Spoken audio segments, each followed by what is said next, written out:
Hello, everyone. Welcome to the Dare to Wealth podcast. This is Guilherme, and I will be hosting this episode. But before we start, I just would like to remind everyone to give us a follow on Twitter. Also, take a look at our newsletter. And we also have lots of really nice podcast episodes, so make sure that you listen all of them. And today's guest is Dr. Charlotte Winder. She's a veterinarian and associate professor in the Department of Population Medicine of the University of Guelph. So, Charlotte, welcome to the Dare to Guelph podcast. Oh, thanks for having me. Yeah. So perhaps I think it makes sense if we could start with you sharing a little bit about your story and your experience in the dairy industry. Sure. So I went to vet school at OVC. I graduated in 2008, and then I worked in a private practice near London, Ontario for 6 years. So when I worked there, I worked predominantly with dairy producers. I was working just as a food animal practitioner, so I did work a little bit with beef producers and small ruminant producers, but probably 80% of my time was with our dairy clients. I then came back to OVC and did a DVSC in population medicine and epidemiology, where my work focused on appropriate pain control practices for disbudding. And during my time doing my DVSC, I also practiced with our ambulatory clinic, teaching vet students and servicing a small number of local clients. Since then, I did a short postdoc, working with a bunch of systematic reviews and meta-analyses looking at antimicrobial use in different production animal species. And then I was fortunate to have a faculty position that I got at the OVC. So I've been in that position since 2018. And there I do a mix of teaching in our veterinary program, research, and I also work on our farm service doing ambulatory calls. That's great. So today we have lots of really nice topics related to welfare and health on dairy farming. So we're going to touch on heifer-calf management, also pain control practices in youngstock, best practices for down cows, and also management of sheep colostrum. But I think it would be interesting if we could start this episode talking a little bit about the Canadian National Dairy Study and more specifically about the heifer-calf management. We recorded a really nice episode with Dr. David Kelton, and he explained a little bit better about this study. So perhaps you could give us an overview on heifer-calf raising in Canada based on this national study. Okay, yeah, for sure. So I was lucky to work with some of the data that came out of the 2015 Canadian National Dairy Study, which was a really large study, the first of its undertaking in Canada, and really gave us some valuable insights into kind of what is happening on Canadian dairy farms at that time. So the data that I worked with was related to the rearing of replacement animals, or rearing of heifer calves. It was part of a questionnaire was essentially open to all licensed dairy producers in Canada, and over 1,300 respondents answered the questionnaire. So this portion of the survey that we looked at calf health and management practices. We looked at more specifically disbudding and dehorning practices. We looked at stillbirths and heifer mortality, as well as did some model building looking at factors associated with calf mortality, or more specifically heifer calf mortality. So we looked at, first we were looking at things that were related to management practices around calving.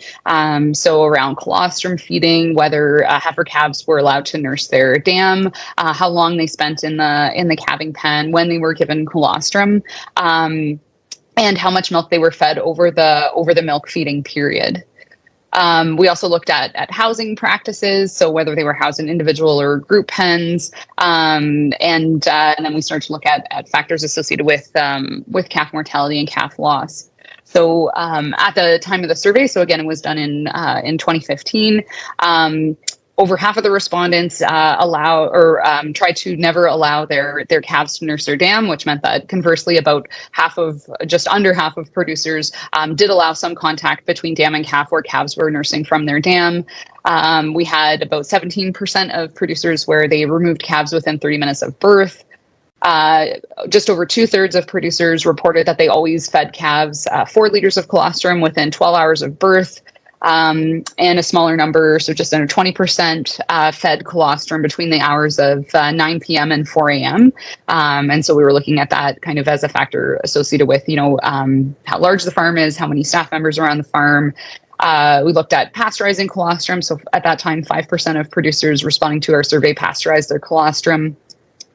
And then in terms of housing and feeding over the pre-weaning period, at the time of the survey, 40% of producers housed calves in individual pens, 34% in group pens, 21% in individual hutches. And at that time, 2% reported tethering calves, which is not allowed according to ProAction, which I'm hoping is likely much different today. But at the time, that number did report tethering calves. In terms of the group size for calves, most of the producers with calves in groups, so about 60% had a group of between 3 to 10 calves. 30% housed a group of 2, so housed calves in pairs, and about 10% of producers had calves in groups of larger than 10 at that time. Milk feeding really varied. So there were a number of producers that were feeding 4 liters or less per day, but the average amount of milk offered to calves per day during the pre-weaning period was 8 liters. And then I'll talk just really briefly about our mortality data, which was very interesting. So, of course, with a survey, any of these surveys are quite long, and so people start the survey and may or may not answer different questions in the survey. So again, we had just over 1,300 people respond. There were some that didn't report some demographic data or didn't report raising calves, so we didn't include them in our section. So for this section, we kind of started with just over 1,000 respondents. But interestingly, when we started to look at mortality, because they were reporting mortality rates in the pre-weaned heifer calves, we had about 300 that didn't report anything, so they didn't answer that section.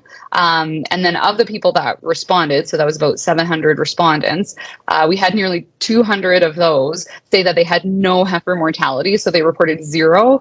So they had to type in a number 0 for both the pre and post wean period. And so that was really interesting because, I mean, if it would be true, it would be amazing.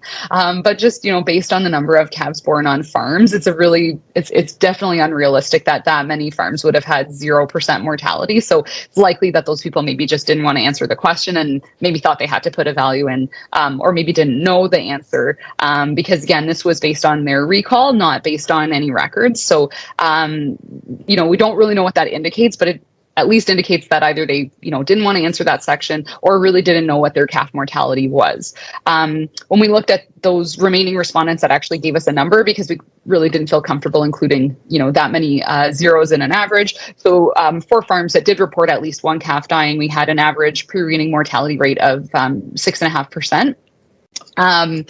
Which is similar to other surveys. But I think the one thing that kind of highlights there is that I think, and again, based on maybe some anecdotal information on farms that I work with, is that often that information maybe isn't getting recorded and farms maybe aren't aware of their mortality rates. And so that's potentially like an opportunity to do some improvements in terms of encouraging producers to keep track of calf mortality, as a indicator of calf health, and to be able to determine if different practices are implemented, if they're successful or not. Yeah, that's actually very interesting, and perhaps there is a room for improvement on records and perhaps evaluating better the mortality rates, right, or paying more attention on it. So I was gonna ask if you could perhaps talk a little bit more about the main diseases that are causing those mortality rates, and perhaps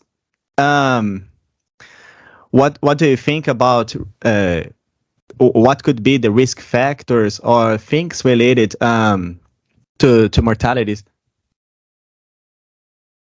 Thanks. Yeah. So this survey didn't specifically ask about diseases, but we definitely know that the common diseases impacting calf health and affecting mortality in our pre-weaned animals are typically enteric and respiratory disease. So scours or diarrhea and pneumonia. There's certainly other diseases too. Umbilical infections would definitely be in the top three as well. That can also cause joint infections, and there are certainly other diseases that can impact calves. But focusing on kind of our bigger number of diseases from scours, pneumonia, and umbilical infections are definitely going to have the biggest impact on reducing calf illness and calf mortality. And so all of these causes are infectious in nature. And there's definitely lots of studies that are showing, or that have shown, the importance, and we know about the importance of passive transfer in terms of immunoglobulins in our calves, and how important that is for those calves to be able to have better odds at not succumbing to disease, and also growing and performing better. So again, this is kind of why part of the National Dairy Study focused so much around asking questions on that early life management in terms of colostrum, but also looking at factors later in the pre-weaning period, and looking at things like milk intake. Definitely, I think messages around colostrum have been communicated to producers, heavily over the last many years, because there's been such a plethora of research and evidence about how important those practices are, and I think there's likely lots of improvements on farms over that time period, but definitely there's still challenges and still a ways to go there, as well as looking at the risk factors during the pre-weaning period, beyond just passive transfer and colostrum management, looking at nutrition and reducing disease pressure by looking at things like air quality, stocking density, bedding, things like that, to keep the environment, because often these diseases are infectious, but they're things that are kind of prevalent in the environment. So they're not, there are for sure diseases that are more associated with a bug coming onto a farm and causing a disease, but a lot of times these diseases are caused by things that are on the farm. They're going to be there anyway. It's just a matter of reducing the amount in the environment by keeping things, clean and dry, and ideally having, lower stocking density, making sure nutrition is optimized so calves have, enough calories and health status, that their immune system is working well, and of course making sure that their passive transfer levels are appropriate, and that their colostrum management is really good. So a lot of it is kind of generic things that can be done, but it's nice because those things are going to impact the risk of all kinds of different diseases. Yeah, that's great. So we recorded an episode with Dr. Mike Steele, and we talked a lot about colostrum composition, but also colostrum and milk feeding and pre-weaning strategy. So it's interesting that you mentioned about it, and all the information, one complement each other. But okay, so just to finish this first topic about the national study, perhaps I know that you already mentioned a few things, but perhaps you could just give your opinion, or perhaps some recommendations about what's being done right and what can be improved, and what farmers should be paying attention related to calf management. Yeah, so I think, again, with this study, it's difficult to compare it to things done previously, just because we haven't had, a nationwide study done in the past. And I think it would be really exciting to, I know it was a humongous undertaking, but to do something like that in the future, to be able to benchmark some things. But yeah, I think there's lots of things to be excited about. And again, this was 2015, and I think if we look since then, there's probably even more positive change. But I think even looking at that time at the level of milk fed in the pre-wean period, having that average value of 8 liters, there were definitely farms that were offering, 16, 20 liters as a maximum volume. I mean, obviously not every calf is going to drink that, but having that be offered to calves, often that's associated with using an automated feeder, but there certainly were farms feeding milk manually that were offering high volumes of milk in multiple feedings a day. So I think that is likely a huge improvement from the past, and shows some changes over time. Definitely calf housing, I think, is probably reflected in more farms adopting automated milk feeding systems, and then housing calves in groups as a result of that. and certainly other things that we looked at in the survey, like disbudding and dehorning practices, looking at previous studies, have shown that pain control is being used more often there as well. Okay, great. It's nice that you mentioned about that, because our next topic would be pain control practices on youngstock. So I think it would be interesting if we could start about you talking of why did you decide to study, and why did you decide to focus on this very important topic on welfare and health of their farming? Yeah, so this was some work that I started as a DVSC student and then continued on as a postdoc, and had as a faculty member, I've had multiple students work in this area. And so, yeah, initially I started on it because it was the project that my advisor had for me. But I think I don't know, I found the area really interesting, and actually to connect it with what I was doing in practice. So, I mean, disbudding is a very common practice. We're definitely seeing more polled calves now, which is awesome, because that's essentially a way to eliminate having to worry about it at all.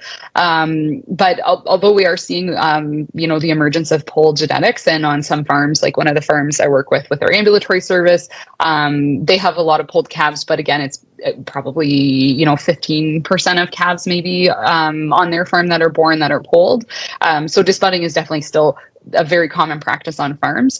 And when I was working as a veterinarian in private practice before I came back to do anything in academia, yeah, it was interesting. So in school, when I went to school, they taught us to use local anesthetic, and I probably don't remember much more than that. I don't know if they talked about an NSAID. I probably should remember, but I was probably in one of 600 lectures.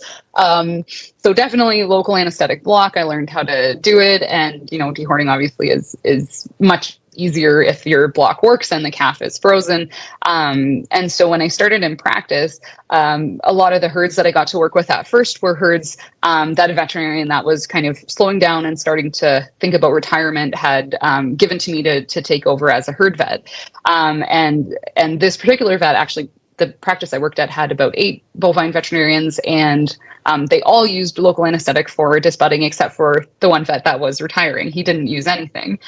He just kind of held them down and then got the procedure over with. And that was what the clients were used to.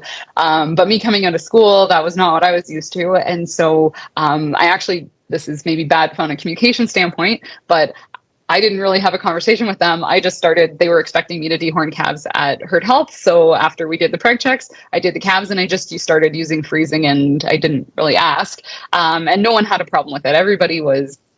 Some people actually commented like, oh, wow, like that's different, and the calves are not struggling. So I had a good reception with that. But yeah, in practice, I never used an NSAID. I just used a local anesthetic. I think, if they were really older calves, or the freezing didn't work really well, I'd give them an NSAID. At the time, the NSAIDs that we had available were ketoprofen and flunixin. We didn't have meloxicam for large animals at that time. So anyway, then I came back to school and was doing this dehorning project. So I was reading all the papers about it and realized how important an NSAID is from all these papers. Like the local anesthetic works really well right at the beginning. So you get that, desensitization for 1 to 2 hours after. But after that time period, it's really consistent. Like all the literature shows, you get a rise in inflammation that causes pain. That you can see it in cortisol. You can see it in pain behaviors. And when you give them an NSAID, it essentially removes that.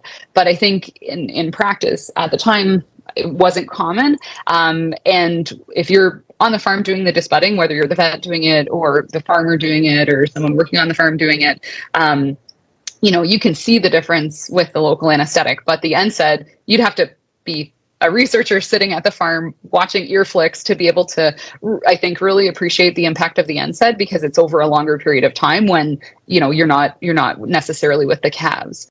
So that for me was a real eye opener, because I had not been doing that practice myself.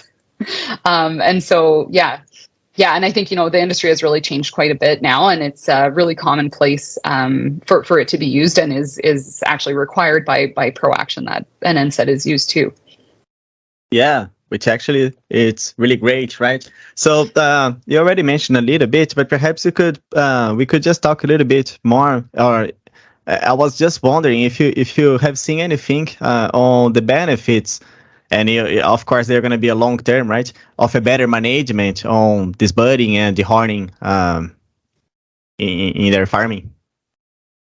Yeah. So I think, so during my DVSC and with a PhD student that I had, Cassandra Reedman, we've done a number of studies looking at pain management practices for caustic paste disbudding. And so, historically, a lot of the disbudding research was looking at cautery disbudding. And so we looked at chemical disbudding, which is just a different method to cause the same amount of tissue damage, just because there was less known. It's a different kind of pain. But essentially, we found the same thing. You need to have the NSAID there for that inflammatory pain. But looking at the benefits, so one benefit, a lot of these studies are kind of short term, looking at kind of acute and inflammatory pain. So we're looking at the calves for, maybe a few days after the procedure. It's been shown repeatedly. We showed it in a systematic review and meta-analysis that indicators of pain, so some physiologic indicators like heart rate, respiratory rate, cortisol, those are all decreased when we use those pain control practices. So a combination of a local anesthetic and an NSAID. And they're kind of working at two different time periods. And when you remove one or the other, you can see that those values all are higher. And they actually mirror quite well behavioral studies looking at things like behavioral signs of pain. So ear flicks, tail flicks, foot stomping, head shaking, head rubbing. So we usually do those with either live scoring or video observation. And again, those studies show the same kind of indicators of pain over those time periods. So I think, some of those studies maybe have shown benefits in those indicators of pain up to about 48 hours after disbudding.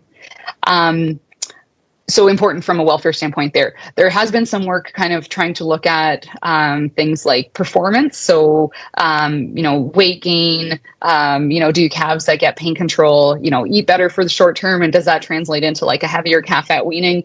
There's not a ton of research in that area, but the stuff that's been done is a bit split. So personally, I think if there are differences, they're probably quite slight. But on the other hand, there's starting to be more work looking at wound healing. So, and sorry, just maybe to go back to that kind of weight gain for a second. Older studies that have looked at, all of these studies are looking at disbudding, which essentially means we're doing something to the horn while it's still a horn bud and not a horn. So it's going to be under 8 weeks of age. Dehorning is going to be done when it's actually attached to the skull. So that would be over that kind of 8 to 16 weeks. I mean, each calf is a bit different when it attaches, and can be done in, much older animals.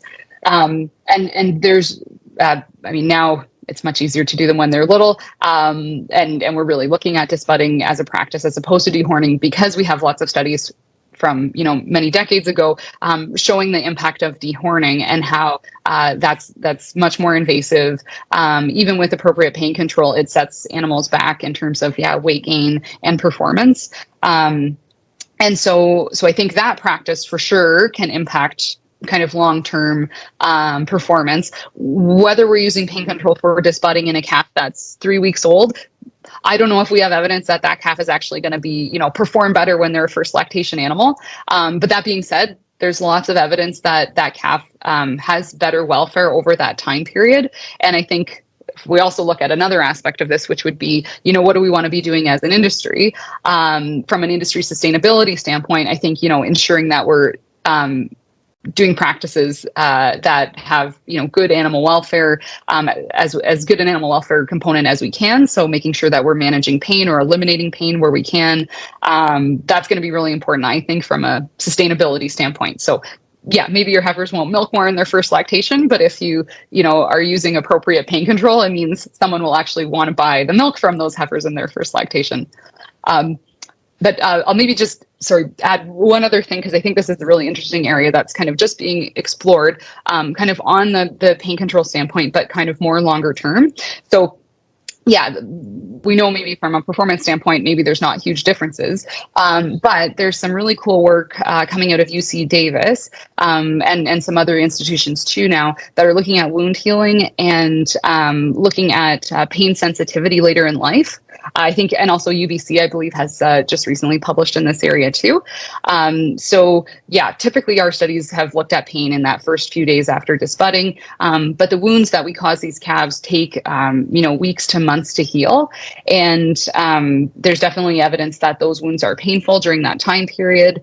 My PhD student did a study looking at using additional doses of NSAID to see if we could help control pain and if that would impact healing, and was interesting because that one found that the additional NSAID did help pain over a longer period of time. So this was in the weeks after disbudding, but it actually extended the time that it took to heal. So all the calves got one dose of an anti-inflammatory at disbudding, but the calves that got the additional dose actually took longer to heal. And that's similar to the human literature where anti-inflammatories are used for pain mitigation, but because inflammation is a normal part of healing, using those anti-inflammatories also has a cost, which is a little bit at the result of wound healing. But the final thing that I'll just mention on the pain sensitivity side, I haven't done anything in this area, but I do think it's very interesting. And it's very novel, so we don't really have any conclusions in it. But the research questions are essentially, when we subject young animals to these painful procedures, I mean, we are using pain mitigation, but there's probably some amount of pain, compared to not doing these procedures. Does it impact how they perceive pain later in life? And so some of these studies there was an initial one at UC Davis that suggested that maybe doing it quite young, so 3 days, I believe, versus, I think it was maybe 3 weeks, but maybe don't quote me on that one. It was looking at it done still young, but a little bit older than 3 days of age. And they found some differences in pain sensitivity later on where animals done younger were more sensitive to pain. But I think that has, in other studies, they've shown different associations. But kind of thinking about how those procedures impact those calves' experiences later in life, I think is pretty interesting. Yes, that's actually very, very interesting. So, before we jump to cows, I just would like to maybe to conclude this beginning of this conversation where we talked about the national survey and also pain control practices. So, would like to hear about your opinion on perhaps which other practices should get more attention when we think about welfare and health of young stock. And also, I was going to ask you, how do you see things, this management of young stock heifer calves? How do you see this in the future? And also, if you have seen any benefits of technologies being included and perhaps helping or improving health and welfare. So what would be how it looks like in the future, and what would be the role of new technologies on these topics that we have been talking about? Great question. I think one of the benefits about the improvements that have been made in how we manage calves is that I think there's benefits in multiple areas. So, if we have a challenge in one area, we don't necessarily have to do an individual thing that, exists in a vacuum and doesn't affect anything else. So I think improvements in terms of how we house calves, so say from a nutritional standpoint, with calves having better planes of nutrition, maybe having, better environments in terms of less disease pressure. This in fact impacts more than just say their risk of disease, or even more than their growth and performance. If we're looking at our painful procedures, again, my PhD student, Cassandra Reedman, did a study looking at plane of nutrition and wound healing following disbudding, and found pretty dramatic differences in wound healing based on their milk intakes. And so I thought that was really interesting. There's also some really cool work looking at the impact of calves' affective states on their perceptions of pain. And like vice versa, how pain can impact affective state. But certainly from human literature, we know that your kind of your way that you view the world also impacts the way that you view negative things that are happening. And so if we have calves that are really well fed in comfortable environments, and if they are generally happier calves because they're not experiencing, say, chronic hunger, their wounds heal faster after disbudding. And I think it's probably likely that setback of a procedure that might be involving some handling stress is better handled by these animals that are probably much more resilient. So I don't know. I think that's really cool that, doing one thing, even on the nutrition side, is actually impacting things like, how they're, how they're responding to pain. Yes, that's great. So we actually had a really nice conversation with Dr. Christine Bays, and during this conversation, some of the topics was resiliency and also disease resistance. So those are very important topics and points when we think about genetics as well and genetic selection. Okay, that's great. So let's jump to best practices of down cows. So we know that this is a problem for every farmer. So perhaps you could give us an overview and a background about what could be the risk factors and who are those cows and what have you seen in their farms? Thanks. Yeah, so we have a project going on right now that a previous master's student worked on, and then we have a PhD student right now who's working on it, kind of looking at down cow management and best practices for managing those down cows. I think it's a really challenging issue just because it's often, very multifactorial. There's different reasons why we have animals that become non-ambulatory or go down. In some cases, metabolic disease, so hypocalcemia is a big player there. But in other cases, it can be injuries. We can have different risk factors in terms of kind of how we know from there's not a lot of research in this area, but in some cases, there's some studies from Australia looking at nursing care being the biggest prognostic indicator of cows' success once they become non-ambulatory. And so it's definitely something that has a lot of moving parts, because we definitely have different reasons why animals become non-ambulatory, depending on where that happens in a farm. Like we could have a cow that has milk fever, but she goes down on a nice bedded pack. No other cows, run into her, jump over her. She's managed really well. She's provided with feed and water. She's lifted regularly in a humane way. And she recovers really quickly when she's treated for her initial hypocalcemia. But we can also have animals that maybe, again, might have a fairly simple disease to treat metabolically, but where they go down, they slide, they get additional muscle injuries. Maybe we have challenges providing nursing care for them. Maybe the way they get moved is not atraumatic. And so we can have animals that end up having multiple issues that are going on. And another challenge is, every farm is different in terms of their layout, the facilities that they have to look after these animals, how they can move them. And so it's definitely a challenging issue. Cows are just really big animals, and that makes it really difficult when they become non-ambulatory. So it's difficult from the standpoint of like physically being able to move them. We need to have, special equipment to do that. And also just because they're so big, they end up being at risk of getting secondary muscle damage quite quickly after they become non-ambulatory. So kind of it's similar in humans. If someone is, bedridden for a long period of time, they can get pressure sores, they can get muscle necrosis. And so nursing care for those people is really important to avoid those things or manage them. But in cows, we're getting basically the same thing happening over a really short period of time because they're so heavy and there's so much pressure on those muscles in a smaller surface area.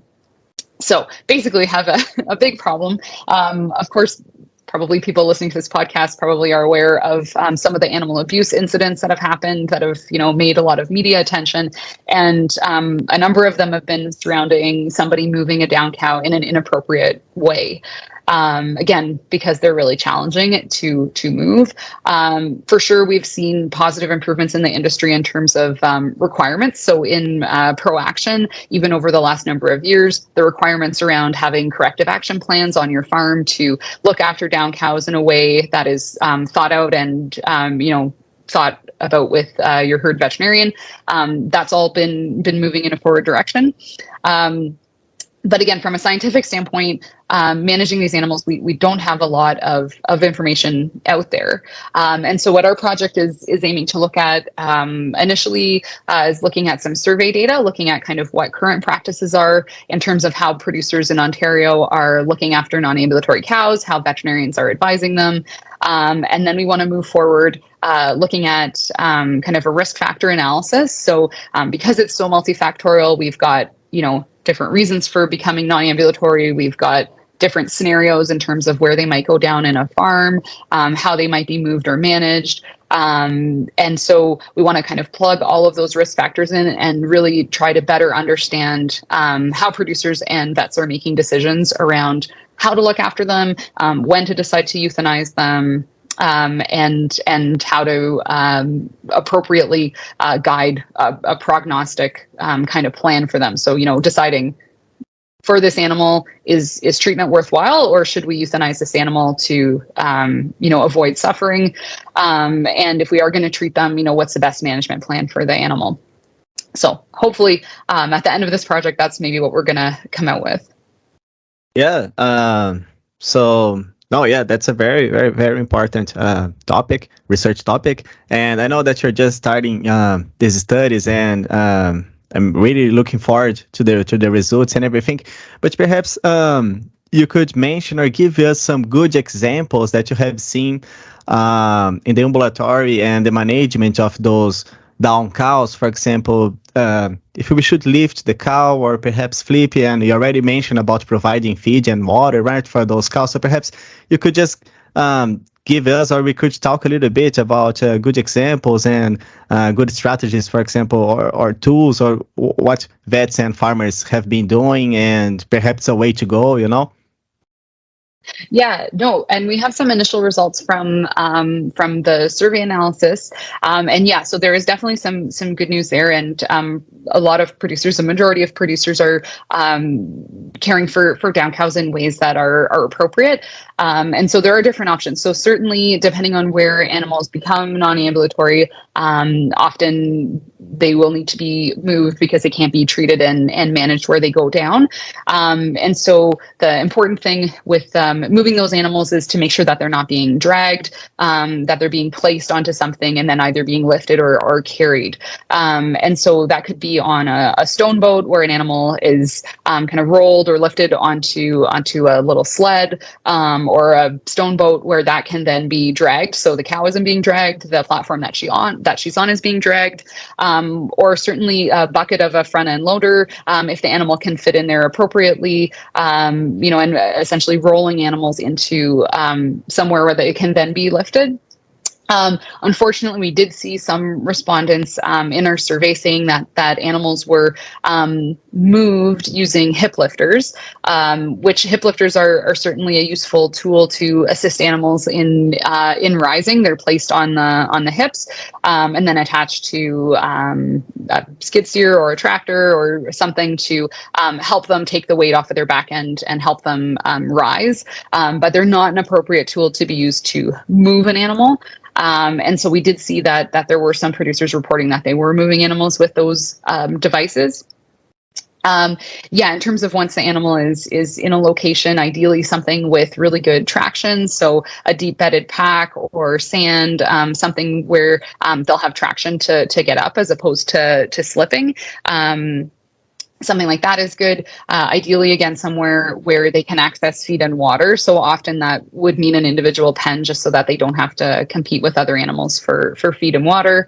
And then, in terms of what the best practice is for lifting, I think that's one where we maybe don't have, concrete numbers on, how many hours should they go. But ideally lifting them for sure multiple times a day. Again, it probably depends a bit on the cow in terms of how much we should do that. A lot of the things that are being used on farms, so most farms are using hip lifters or bands or slings to lift a cow, which are certainly appropriate and useful. Things like flotation tanks are definitely kind of gold standard in terms of a very atraumatic way to lift a cow, and also assist her to rise in a very even way across her whole body. So, I mean, those are fantastic. However, nobody in our survey reported using them because they're not commonly used on farms, at least in Ontario, that farms don't have them. And that's something that for our project, at least, we're looking at investing in a flotation tank at our research dairy and then offering some training workshops there. I think there's probably a lot of practical barriers in terms of adopting those on individual farms. But we can do so. So lifting certainly is helpful, especially if the cow will then stand after lifting. stand on her own for a period of time. That just helps with like lymphatic drainage and allowing pressure to be relieved from those areas. But also, yeah, repositioning certainly too. So if animals laying on one side, ensuring that some animals are going to be moving on their own from side to side, which would be ideal. If an animal isn't doing that, then yeah, ensuring, and again, that can be challenging depending on someone is working on the farm on their own, or if they have help, to be able to reposition the cow to have be on one hip and then the other hip again multiple times throughout the day. Sure. Sorry. Oh no, I guess yeah. The only other thing I was going to add, which or maybe we'll get to later too, is also to have a plan in terms of knowing what the right treatment plan for that animal is. Unless it's a really simple milk fever, which resolves quickly and the animal gets up right after treatment. I think all of these animals likely require an anti-inflammatory just because, again, of that risk for pressure necrosis. But also having a plan in terms of knowing, okay, when is going to be an endpoint for this animal? Like, when should we stop treatment? Or if we know initially something is not treatable, or, the animal is unable to be relocated without doing something inhumane, then when should we be euthanizing? Yeah, sure. All right. Well, yeah, that's a very important research topic and very promising, and it's good to know that you're looking into it. So let's jump to the last topic, which is sheep colostrum management. So I know that you have some. You're going to start some really nice studies, and you have some information already on it. So perhaps you could give us an overview and talk a little bit about immunity transfer and the importance of colostrums on sheep, and why did you decide to look at it, and why are you exploring this area? Oh, awesome. Thanks. Yeah, so I'm really looking forward to this project that we're going to be starting with Jasmine Fraser, who's a PhD student who will be starting in September. So certainly passive transfer in sheep is similar to cattle. So similar in terms of physiology and looking at transfer through the colostrum of immunoglobulins. And so ensuring that, enough colostrum is consumed soon enough with good enough quality without contamination after birth is equally important to lambs as it is to calves. However, we don't really have the same kind of plethora of literature out there. There's certainly lots of studies looking at, what is an appropriate IgG level in lambs, what are risk factors for either poor colostrum quality or poor levels of passive transfer in lambs in terms of the ewes.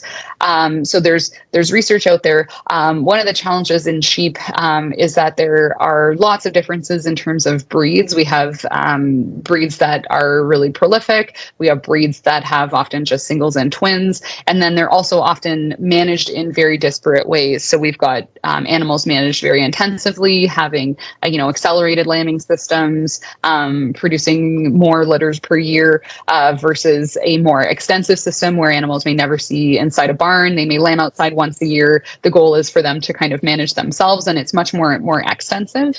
And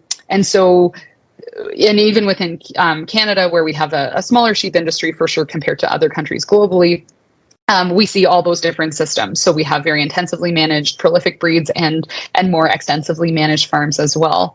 And I think when we're looking at the colostrum literature, again, those risk factors are likely potentially different between those different breeds, and that makes it even more challenging to have kind of general recommendations because we see so many differences in the literature.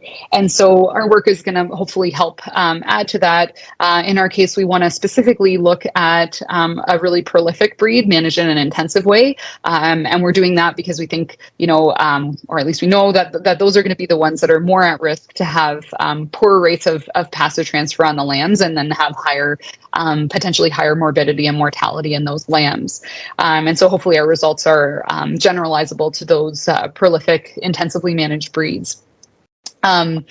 So that work is going to be fairly holistic. We're going to start before the animals are bred and follow a group of ewes all the way through with the goal of helping add to kind of known risk factors for poor colostrum quality as well as poor IgG levels in lambs. But then also look at those levels in the lambs and look at predictors of disease as well as performance in the lambs. So trying to help better pinpoint appropriate IgG levels we should be targeting in lambs that are therefore related to lamb mortality. And on the converse side, if we can get higher levels of IgG, are those the lambs that are going to grow better and, even grade better at slaughter? Yes, that's interesting. That's a very promising study. And what about colostrum replacers for lambs? Yeah, so certainly in our prolific breeds, most producers are going to also have a colostrum replacer on hand because, often if we have quadruplets or more, some animals are going to need to be supplemented, or if we have, used for some reason that, aren't being good mothers or aren't able to be good mothers from other reasons, we want to be able to feed replacer to the lambs. And that's certainly being done and is a recommended practice. However, one of the challenges is that the replacers that we have available, while they're formulated for neonatal lambs and goat kids, in the sense that, our macronutrient ratios and stuff are appropriate, they're bovine source. So there are IgG levels in them, but they are bovine IgGs. And so there's definitely concerns over how protective those are for our lambs. Definitely we recommend using them because, if you have a ewe that doesn't have enough colostrum, or we have, a whole bunch of lambs or kids to feed, it's important from like a calorie standpoint and a nutrient standpoint that they're getting that replacer. But part of our study, we also want to, our first study will be an observational study looking at those risk factors and predictors for lamb performance and lamb mortality. But then going forward, we want to do a randomized control trial where we more specifically target higher risk animals and then block within litters to assign animals to receive or lambs to receive a supplement. To see if kind of routine supplements. So I think on most farms, the supplementation is, if we have no colostrum or little colostrum available for those lambs, then they will supplement. But we want to see if we supplement with those replacers for specifically high-risk animals, regardless of whether or not the ewe may have enough colostrum. Is that going to make a difference with our antibody levels? And more importantly, is that going to translate to lambs that get sick less and perform better? That's great. So, we had this really, really nice and insightful conversation about welfare and health. So, just before we finish, I was just wondering, I know that you work with different other different areas and different topics. I was just wondering before we finish if there is any topic or anything that you would like to mention, or just tell us that you are also looking at, or that you think that is interesting and relevant for dairy farming. Oh, thanks. I've been lucky within our college and within our university to collaborate with quite a few different researchers looking at different projects. And I think one of the projects that I'm involved with as a collaborator is out of the University of Manitoba with Dr. Megan King, and she's looking at the relationship between animal welfare and farmer welfare. So looking at levels of stress and conversely looking at resilience in farmers and looking at how that relates to the welfare of their animals, and kind of looking at it as a kind of one welfare approach. I think that concept is really interesting. I think, with all the stresses of farming, and certainly we know from lots of work within our university, looking at farmer mental health and all the stresses associated with that are prevalent in the farming community. I think there likely is a link there, and I think if we care about kind of the health of our whole community, I think likely again kind of similar to calves, right? If we improve one thing about our way we manage calves, it likely has multiple benefits. And I think the same thing. So if we can do things as an industry to support our farmers and making sure that farmers are, we can hopefully deal with some of the stresses that they're experiencing and helping improve resilience in that population, I think it likely is going to have multiple benefits beyond that community, but likely to the animal population as well. Yeah, that's right.